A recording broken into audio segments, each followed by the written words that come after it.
You ask Tiger to solve. This deals with linear equations with one unknown. The final result is y equals 6. Let's solve it step by step. Simplify the expression. Expand the parentheses.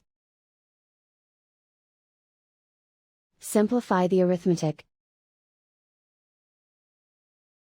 Group all constants on the right side of the equation. Add 4 to both sides. Simplify the arithmetic.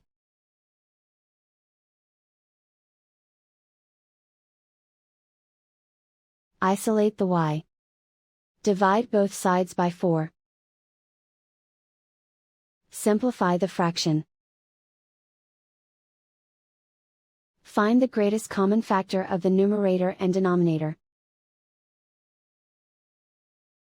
Factor out and cancel the greatest common factor. And so the final result is y equals 6.